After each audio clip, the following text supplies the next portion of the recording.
Hi, it's Pastor Jennifer, and I wanted to talk with you for a moment about regathering at UCC Missoula. Now, we have some good news in the community.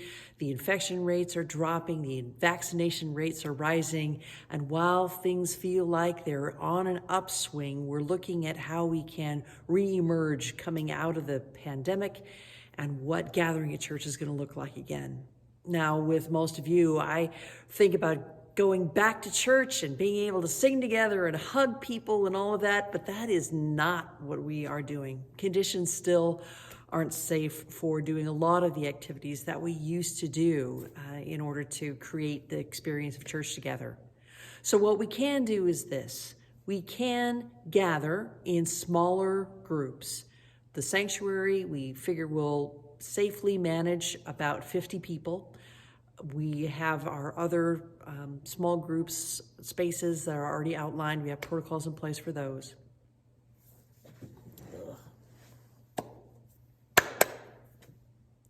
Hi, it's Pastor Jennifer, and I wanted to talk to you for a minute about regathering for worship here at UCC Missoula.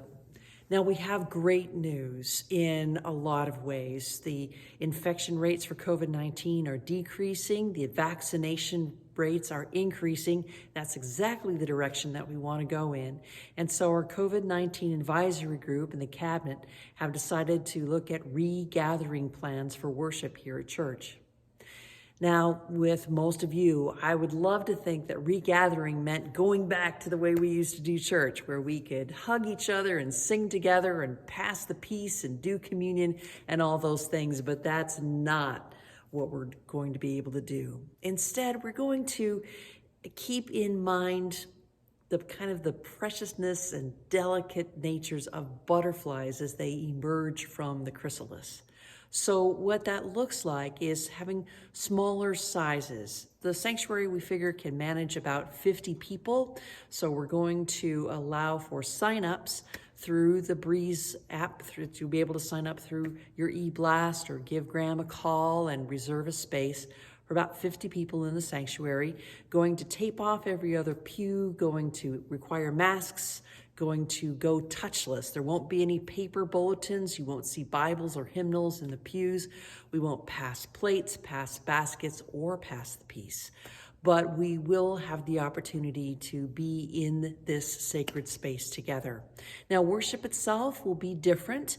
Portions will be pre-recorded and shown on the screens, while other portions will be live. We won't have any singing. We will have only pre-recorded music as we see that, and sometimes even pre-recorded messages and prayers. Pastor Laura is going to remain kind of our online digital pastor while I'm here in person through the spring. And this whole spring experiment is just for the spring until I leave for sabbatical on June 13th. After that, we're looking at going back to being primarily online with in-person gatherings in the courtyard for worship and for some small group activities.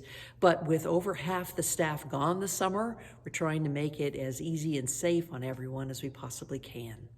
So a more full description of what the regathering protocols are going to look like is going to be in your eBlast and will be available on our website. But for now, think about reserving your place and coming to church with that generous gentleness, that ethic of butterflies as we re-emerge and regather as church. God bless you all.